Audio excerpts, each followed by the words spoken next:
how was your pee break? My pee break. They might flash you on TikTok. Random baby. Yeah. Well, thanks for having me. Quite an intro. Let's address the elephant in the room. That's not the elephant in the room. There's no elephant. Nobody cares. I, too, am a thought criminal. Good. Well, I like you already. Does this look like a girl who's joking around? No. Around? But how much do you actually understand money? Especially the new wave. Beauty or intelligence? When you unleash both, it is men's kryptonite. Welcome to Talk to Me, Taylor.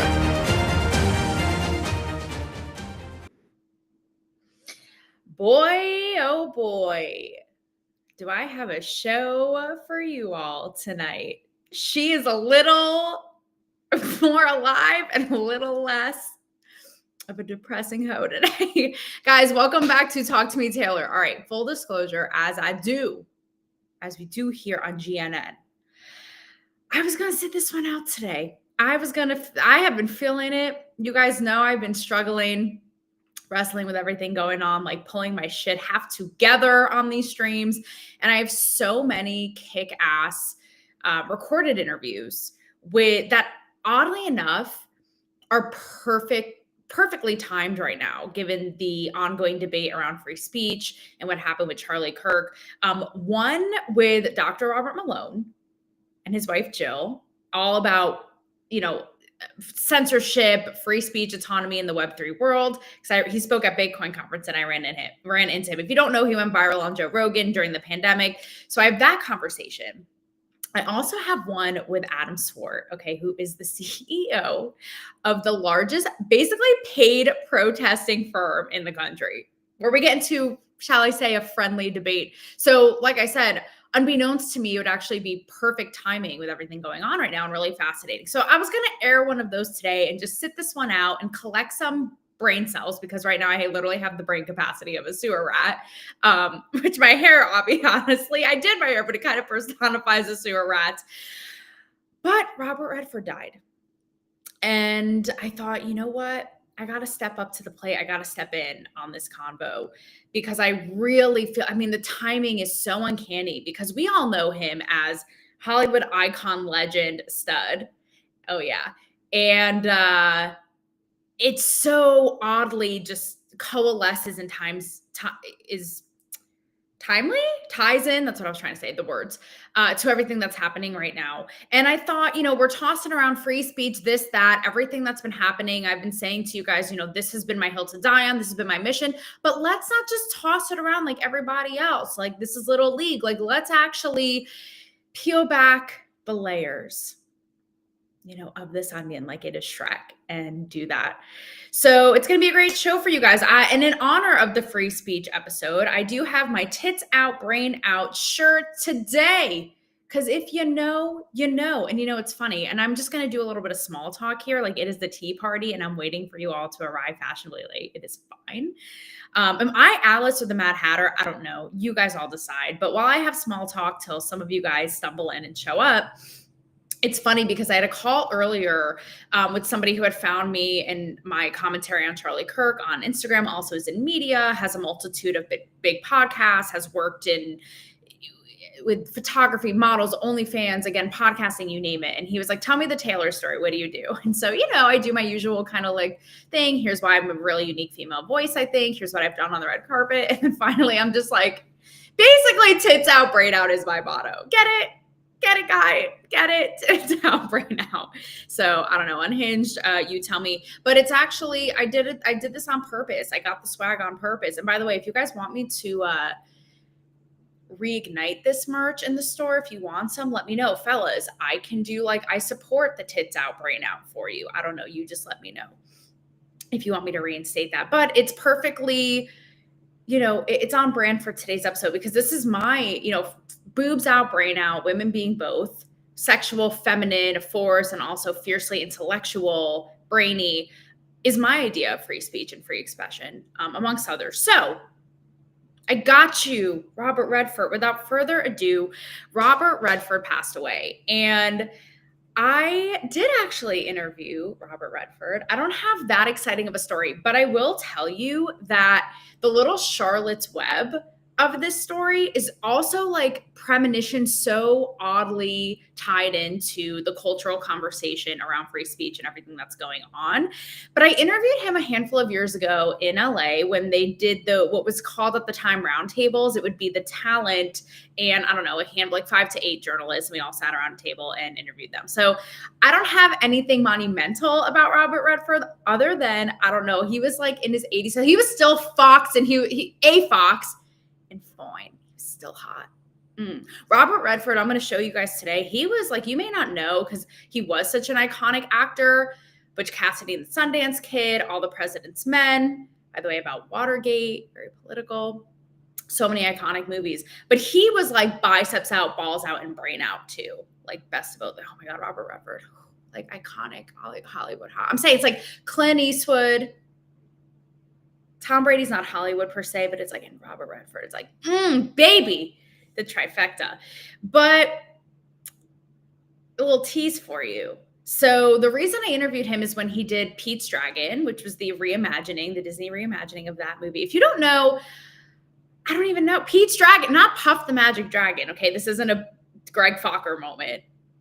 Pete's Dragon on Disney. And he was in the movie. And Steven Spielberg directed it. Now, I also interviewed Steven Spielberg that day in a roundtable type setting. And I did go in the internet trenches to see what the interviews were, what we even had discussed, the topics, what I had written, which I will divulge. But funny enough, people always ask me, who is somebody, and you guys see in the intro here, like I've interviewed everybody who's everybody who's everybody. And they always ask me who were you most starstruck by? I don't know why and I don't know how, but Steven Spielberg was one of those people. And I'm not even a hardcore movie junkie. I just was straight up Elsa frozen in my tracks. Like I was like, holy shit, that's Steven Spielberg. But more interestingly than interviewing Steven that day, I'm like, oh, Steve and I, we go way back to that one day at the Four Seasons in Beverly Hills, is his daughter Destry Allen, Steven Spielberg's daughter, who I interviewed, loosely got to know. We were kind of following each other online and acquaintances, but I'm going to get to her in a minute because it really feeds into all this when it comes to free speech. But again, this is the little Charlotte's Web. I'm doing the weave here. The post and the interview that was published from that day, sadly, was not with Robert Redford, although I can recall he was a total stud, even like wrinkly and old and class act and smart, but was with Bryce Dallas Howard, who was in the movie, who's Ron Howard's daughter. Oddly enough, because it's a kid's movie, blah, blah, blah, I interviewed her, guys. And again, I don't know if this is just me being a witch or just the sad ass state of affairs in the world, but of all things, I interviewed her about, and I'm pulling up the receipts for you, about being, it just literally called me a CVS machine because here they are and they're going to be coming all day. About being a mom in such a sad world. And here's the beginning, like me literally trying to be E.E. Cummings in this bustle piece that just wants like celebrity news. I open the piece and I say, outside of a cozy movie theater where magic, happiness, and friendly dragons are very much real, some truths of our world are terrifying. It's a ballsy move to even turn on the news these days, and call me crazy, but I feel nervous to step out of my home at times. I can't imagine what it would feel like having children to think about too. Okay, this was in 2016. And so the piece goes on to, in my interview with Bryce Dallas Howard, where she talks about, and it so strikes, it's as if it could literally have been a conversation of today about with kids in this world and navigating and basically just making it a more hopeful, better place for them. Like, you know, you get it, Mr. Rogers, all that. But I just thought that's so striking in that, what is Rob? Hey, Rob, I'm on my live stream with my audience. Do you care to say anything? Oh, I'm so sorry. I didn't know it started yet. Don't mind me. Don't mind little old talk to me, Taylor. Anything you want to say, Rob? Who has GNN off today? No, I am. I want to say have a great rest of your show. Why, thank you. I'm just talking about Robert Redford.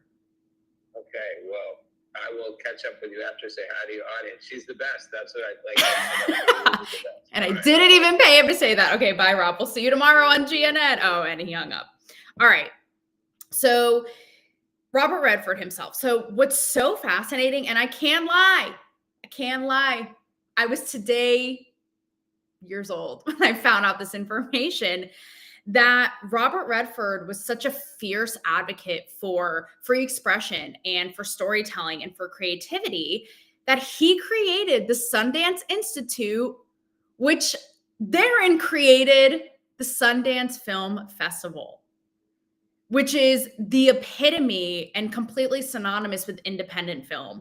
And you don't have to be in Hollywood to know that independent film is basically where the cool kids lie. It's like the fray, the fringe, and highlighting stories and in the nooks and crannies that would otherwise be shoved out by the mainstream Hollywood or even censored, right? So forgive me, but I am going to be looking at my notes, like a kid in class, to read you some of the things that he said about it and why he was so about it. And that's what is so fascinating when we look at the backdrop of today, because he was also a fierce lib.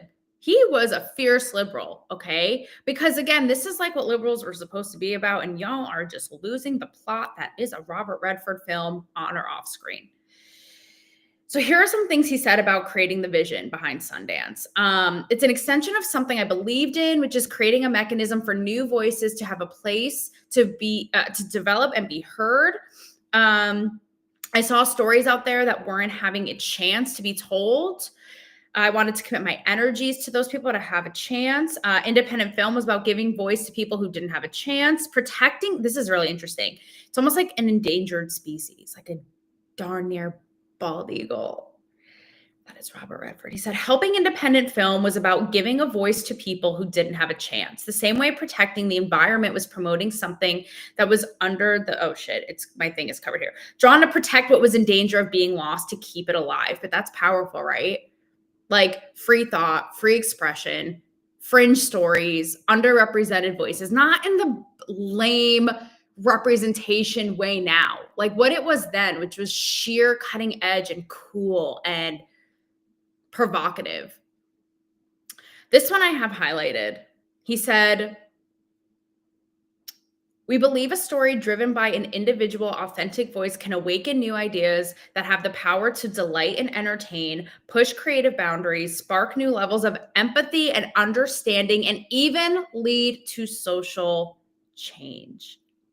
He said, I always resisted normal things. I wanted to go a bit off. So I think that you guys get the idea, and I'll leave it with this. And sorry for looking down and reading this, but you know what? If you don't like it, then too fucking bad. He said, what is the risk? Not taking a risk is a risk. Like, damn, not taking a risk is a risk. And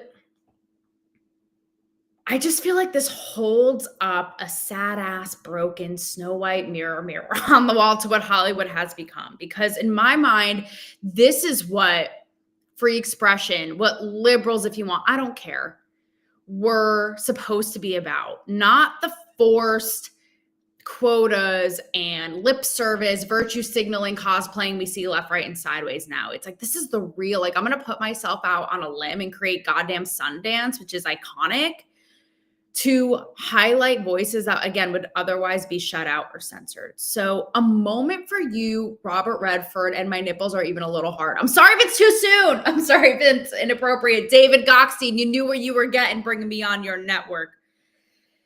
So we're bringing it back. We're bringing it back like a little lasso, in a Clint Eastwood film. Not that Robert Redford was Clint Eastwood, but, to Steven Spielberg and his daughter. So again, she and I had hit it off, and she too is like a hardcore lib. And I'd like to think that my views, and I've been hearing this more and more lately, and can I just say, the messages you guys have sent me are so goddamn sweet in the last couple days and so motivating. I've heard from people who are complete strangers who have come out of the woodwork, who I may have known once, who I know, like all of it, and just basically saying like, and this isn't to my like blonde weave right now, but to be like, thanks for just being common sense here, rational thinking, and as it pertains to Charlie Kirk, not being like, this is war, we need to start a civil war, not dancing on his grave, just being honest and all that, right? So I like to pride myself on just calling it as I see it, not being in a camp and calling out both sides, tits out, brain out, all right? And Destry Allen, Steven Spielberg's daughter, saw something that I had posted once. I don't know if it was about Israel, Palestine, or what it was, but she basically wrote this whole thing on it and was like, unfollow. And I thought, man, and I didn't unfollow her. I didn't unfollow her. Why? A, it's so sad because it's so indicative of the time. And unfortunately, the Charlie Kirk horror is just that amplified and personified that we literally are incapable of hearing another view. Like in this case, eliminate the person, but like body, like reading it in your body will implode on the spot. But I didn't unfollow Destry. Why? Because I actually want to know what she thinks. When I say that I'm a free speech advocate, I'm a free speech fucking advocate. It doesn't mean just speech that I like. That's why even I called out Piers Morgan years ago. This was like the height of cancel culture in 2020 when he was on his panel on his show and they were saying stuff he didn't like and he stormed off. And I was like, bro, buddy, pal, buddy, man. You're all about free speech until it's something somebody doesn't like or someone says something you don't like.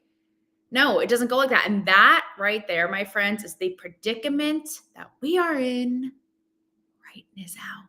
And it is a mess. So I'm going to try to really, again, get into this right now in the neatest way because it's so goddamn messy. It is looking like, a frat basement on a Sunday morning with the lights on. It is just like when the sun's creeping in and you're like, oh shit, that is what happened. That is the state. I'm talking like the sticky beer spilled on the floor, maybe some throw up. Like that is the state of this free speech debate happening right now. So I'm going to tip this part off here with my girl, none other than Jasmine Crockett. Oh, Jasmine Crockett. So Jasmine Crockett, in a lovely display of brains, tweeted yesterday, free speech clearly isn't free, in all caps, for everyone, ... Okay. What is she referring to? We know what she's referring to. And I hate to break it to you, Jazz, but in light of what we just saw, what are you actually even trying to say? What are you trying to say? And why? Like, why is this your time to say it? And why is this your way to prove your point? Find a better way. This is what she's saying, guys, because we are seeing like the rapture of brain rot, basically. We are seeing people from all walks of life. I will part from my purple pen now. It's a distraction. We were seeing people from all walks of life, teachers, anchors, people in the military, doctors, nurses, get let go from their jobs because they are, for lack of a better term, celebrating the assassination of Charlie Kirk, and dancing on his grave. So what Jasmine Crockett is saying is these people are getting reprimanded and punished for doing that. So clearly free speech isn't free. Lady, we just saw the biggest political assassination, arguably since the 60s, of somebody who literally was slaughtered in front of our eyes for somebody who was advocating for free expression and debate because of his beliefs. We know it's not free. He was just killed. When I first read the tweet, I was like, oh, this has to be some conservative commentator. And then I read it was Jasmine Crockett, and my mind literally split in half. Clearly. Thanks, Jasmine. This is what you're doing to me. Splitting in half. It's really quite repulsive. Like, again, this is the point that you're making right now. We know it's not free. We just saw him get killed for it. And she's making a point about the contrary, about the flip side. So again, instead of being animalistic, like we've seen all over the internet and throwing fight words and all those, try to be a little civil. Who would have thunk it that the blondes who's braless with the tits out right now would be the most civil amongst all you Neanderthals, barbaric people? It's 2025 for you. It's GNN for you. All right. But that's the culture war. Because here's the thing, the way that Jasmine Crockett, and again, I have to literally give myself a lobotomy to see it this way. And I will full well own that's half of the problem here, right? No, everyone is so indignant that they think that their way is the right way. I will full well own my biases and where they come from and where I think this doesn't feel right. This is off base, but I can see where in their mind, in Jasmine Crockett's small, sad mind, she honestly, I think, thinks this. And here's the crux of the culture war, right? Because now you have people on the right going, oh no, you guys are getting let go, but you can dish it, but you can't take it. We've been getting our asses canned for the last 5 years for our beliefs. Now, you could take it a step further, right? Because we saw people getting canceled, their lives ruined. If you want to talk Hollywood or showbiz, their agencies dropped, sponsors, studios, the whole kit and caboodle, all that jazz, okay? Over things like maybe speaking up against COVID, maybe questioning vaccines. Employers fired them.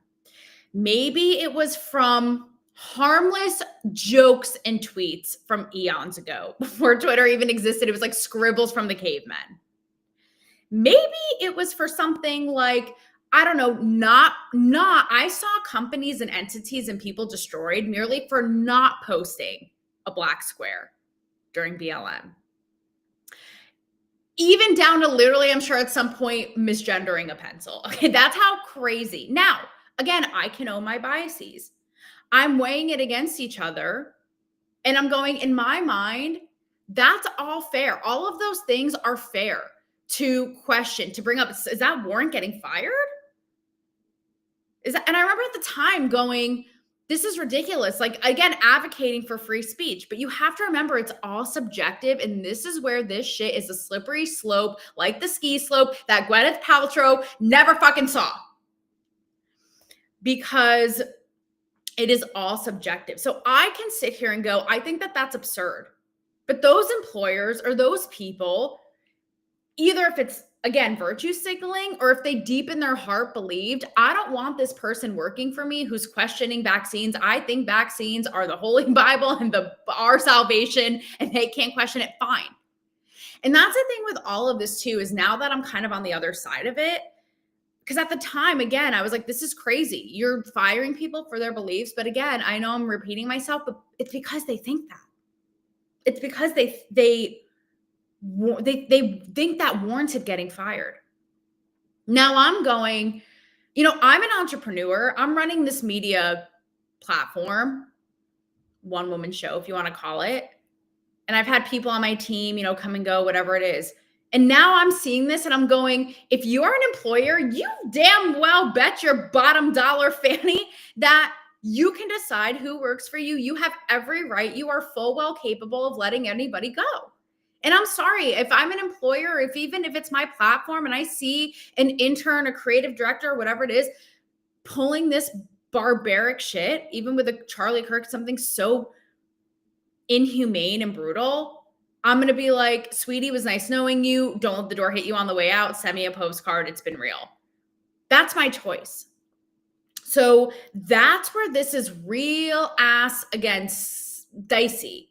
Because it's really up to the individual. Now, again, having common sense, having a brain that I pride myself on actually working. I personally, I don't know about you guys, I'm sure a lot of you do here, weigh the two against each other. And I'm going, misgendering an inanimate object or not having your pronouns in your email signature is quite different than celebrating a brutal assassination. I don't know. Maybe I'm crazy. Maybe I am just crazy. But that's how I see that. And that is the problem, right? Again, and that both sides are so dug in. So let's just take a minute here because this is, again, where and this is where I'm going to get us to our big climax and our big finale here. This is where I too have I've thought about this at length, obviously, right? Because the last thing we want is to be a game of whack-a-mole and dominoes where it's like, you're canceled for this, you're canceled, and you just go, go, go, go, go. It's either like be about it or don't, right? Because that's what we're seeing right now. It's like an eye for an eye. The left is canceled, the right is canceled. Oh, you condition, but it just goes round and round and round. So where do you draw the line in the sand? Well, guess what, my friends? Here's where, again, this gets a little tricky. Okay, so I'm going to quote Alpha Warrior, and I just want to make sure, by the way, hang on, I'm going to pull myself up here and have like a Black Mirror moment, and I just want to make sure. Okay, yeah. I just heard my voice. That's fine. I wanted to make sure the volume was on. Pump up the volume. Okay. So this is a tweet by Alpha, who was just on my show last week. And he captures an old post from May of last year by Charlie Kirk, in which Charlie says, hate speech.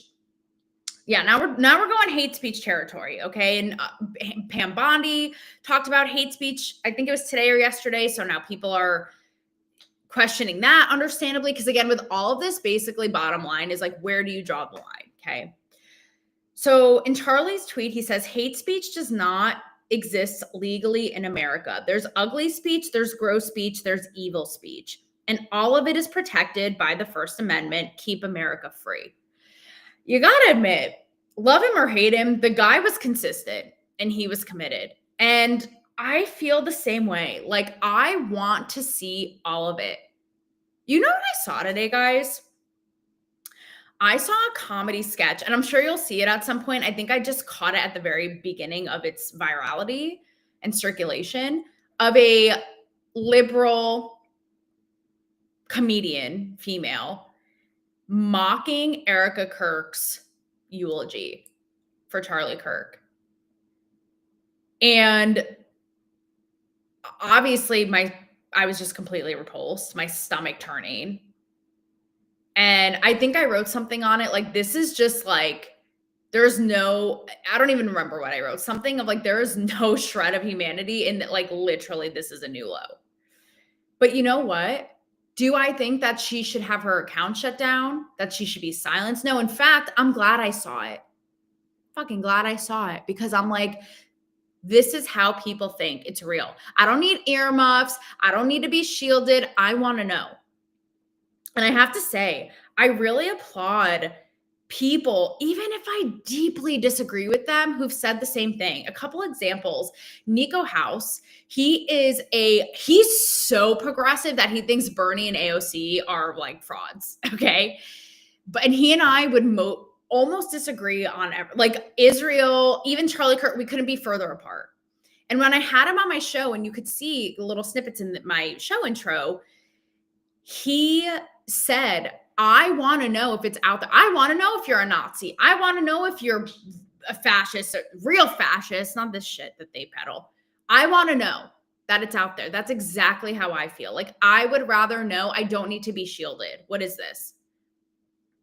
Joy Villa, who I love Joy so much. She's a Billboard artist. She wore her very controversial Trump dresses to the Grammys. I was on her show the other day. I met her interviewing her on the red carpet. We agree and disagree on some things, which we know. We love each other. And she said the other day, and she was friends with Charlie Kirk, and she's a fierce conservative woman. And she said, and I thought this was so powerful, it may have been on Rob's show last night on GNN, but she said, listen, we're going to get louder with Turning Point. By all means, I want to see the progressive this, the left this group, like whatever it is. Yes, like louder. Let me see it. I want to see it. And I give so much kudos. It's like, yes, that's real strength in anything, just in life, not to be like Socrates over here, but it's like when you aren't threatened, that's true power. Like, you don't need to stomp on everybody else. That's baby dick shit. That's what a dictator does. That's what a tyrant does. Like, if you are so sure in yourself, you have the wherewithal and the strength and the courage and the balls, frankly, and you're so not threatened to hear other people's views. It's like, that's what I'm talking about. So Alpha went on to say, there is no hate speech. An exception in America, the First Amendment protects speech, including speech you despise. Okay, so this is in my opinion now, where it's like, we're talking about private entities and companies, right, and employers. Now this is what I'm talking about. Now we're talking about the government. Like, step off my gown. right? Now we're talking about the government not interfering. And I do agree with that. That's where I think the government should step out. It should be up to the public, up to the people, the private entities, like I said, the employers. But once the government, I get that's why people were up in arms about Pam Bondi now talking about hate speech, because once the government intervenes, that, my friends, is a path none of us, that is like a chutes and ladders game none of us want to go down. Okay, and proceed on. So, and this is what Alpha says, and I agree. What private businesses do, cancel culture mobs do, basically is on the people, not the state. I agree fully. I would be remiss if I didn't explain to you that I ran this through ChatGPT, because being somebody who is so vocal about free speech, and I'm going to end it with a personal story here. It's something we're seeing going on in the news, and a personal experience that I have that some of you may know about that parallels it. But I was like, wait, okay, what when you lay down the law, what is actually the tea when it comes to all this?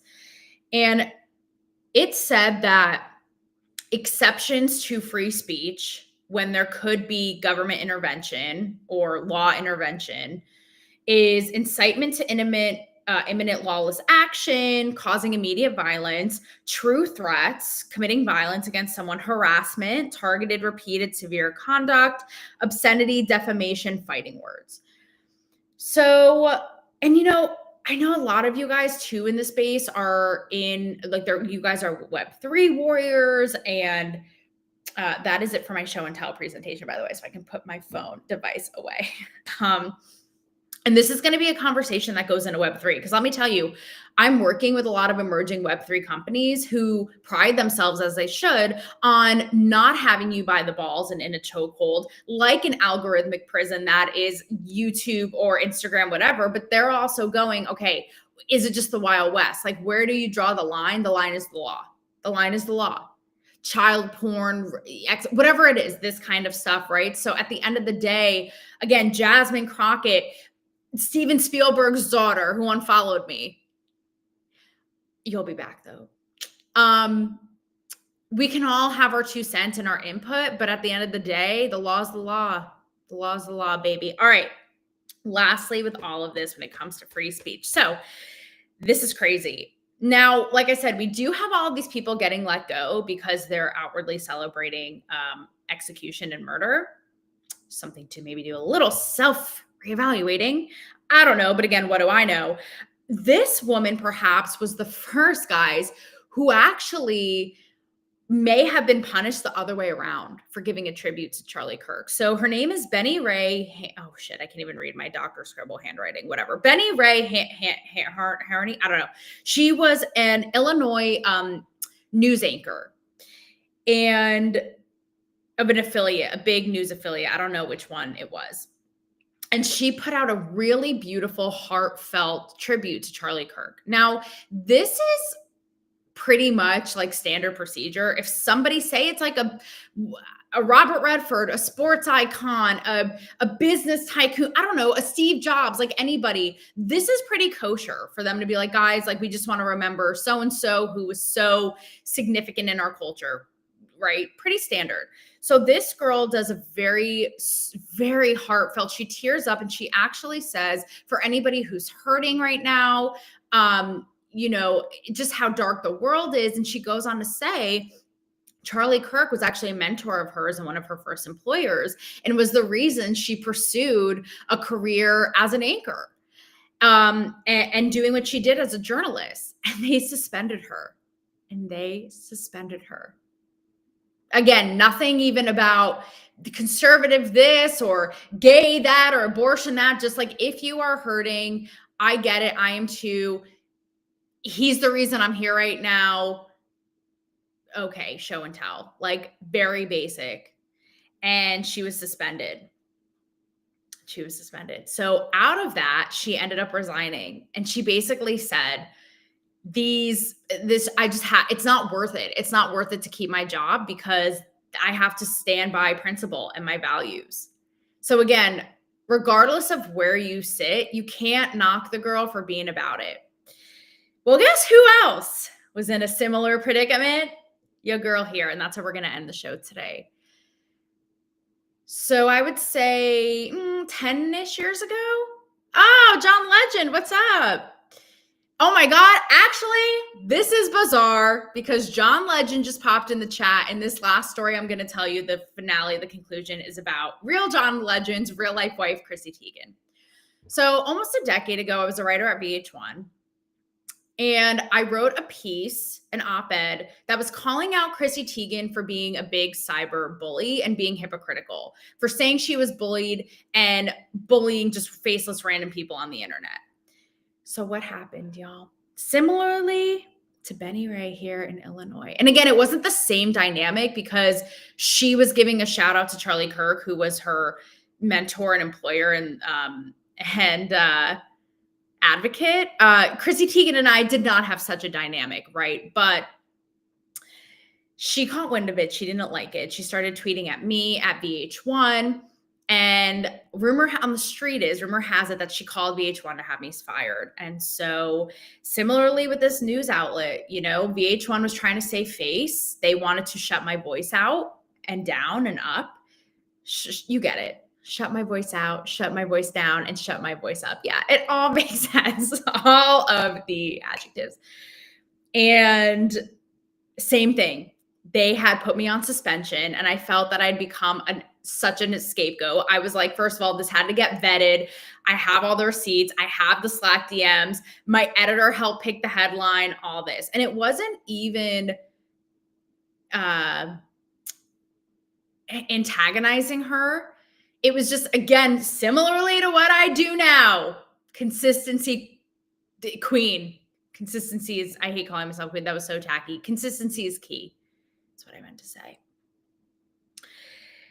And I was just like, I just said what I said. I saw what I saw. I called it out and I didn't like it. And I actually in the piece offered, like, here are more productive ways, I think, to deal with this. But you're just fueling the fire of this toxicity and this culture of Twitter at the time and bullying and all this. Wow. Again, they wanted to shut me up. So they suspended me and like spanked me like a little bad girl. Spanked me and put me in timeout, if we're staying on the classroom theme. And so similarly to this woman we're seeing today, I quit. And I said the exact same thing as her. I was like, the job is not worth it. And I had no money, nothing lined up, nothing. It was such a fork in the road. And I just was like, I said what I said.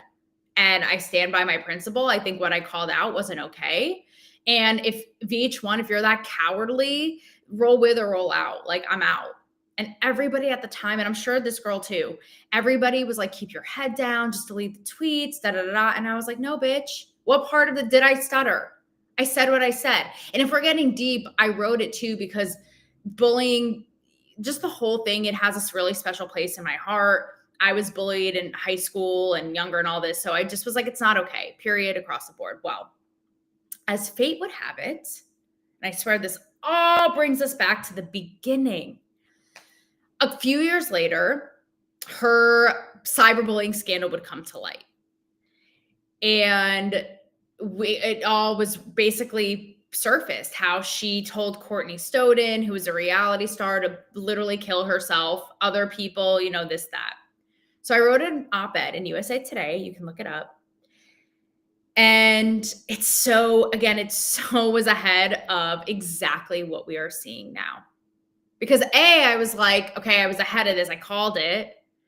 But secondly, everybody, namely on the right, was calling to cancel Chrissy Teigen. And I was like, as somebody who was at the brunt of this, what does canceling her, how is that productive? And I say in the piece, what, an eye for an eye? We just go round and round and round? Who wins? And it's sort of like the domino effect that I'm talking about now. It's just like, okay, this, and then soon enough, what, everybody's taken out, and then what? And at the time and in the piece, I advocated for what have you, Charlie Kirk would be proud, but more of a dialogue with all these issues. I said, you want to talk about racism? You bring white people in the convo with black people. You want to talk about misogyny? Bring men in the fold. You want to talk about this? Have Chrissy Teigen have an honest dialogue with her audience about it. Maybe she will save somebody's life in the process, not tell them to end it. That never happened. I don't think Chrissy, I think she read the article, but she never took me advice. Methinks she should have. She never took my advice. But the point remains that we have to take it all with a grain of salt. We have to keep in mind when it comes to this, again, eye for an eye, if it's apples, oranges, whatever it is, that it's always coming from what the person, it's subjective, what the person thinks is okay and isn't okay. At the end of the day, bitch, no one's above the law. That's something else to remember. It's like, that's the ultimate, kind of ruling. And once the government, again, we can all jibber jabber about this all day long. Like a bunch of hamsters in a cage. We got a problem once the government starts dictating. I don't care who they're clamping down on. That's the real problem. And again, this incessant cyclical thing of, and again, I said it then in the piece, of going round and round and canceling each other. It just does not help. And you know what? I think that's why so many people are so fucked up by all this, because that's what Charlie Kirk was saying. So I will leave you all with this, my fellow freethinkers, on this Tuesday. In a world of non-freethinkers, Pyramid 7, you're just coming in. I was just doing my climax. You're going to have to do the rewind. You're going to have to do the replay. What I was saying was, in a world of, I hate these because they're so buzzy, but like sheep, people who aren't critically thinking, people who hop on a bandwagon, bots for all I care. Be above it. Be a Charlie Kirk and be about it. Be a Robert Redford. Be a Robert Redford in looks, in swag, in class, and in the spirit of true free expression. Love you guys, and buckle up for tomorrow's show with Dr. Robert Malone and his wife. It is perfectly on time. Again, all this censorship, autonomy, sovereignty, free speech, and a Web3 world. Pyramid 7, thank you for the shirt shout out. I address it in the opening of the show. I will leave you all with tits out, brain out always. And I'll see you tomorrow for the Malones. Be there. Chris, how was your pee break? My pee break. They might flash you on TikTok. Wear them, baby. Yeah. Thanks for having me. Quite an intro. Let's address the elephant in the room. That's not the elephant in the room. There's no elephant. Nobody cares. And I too am a thought criminal. Good. Well, I like you already. Does this look like a girl who's joking around? No. But how much do you actually understand money? Especially the new wave. Beauty or intelligence? When you unleash both, it is men's kryptonite. Welcome to Talk to Me, Taylor.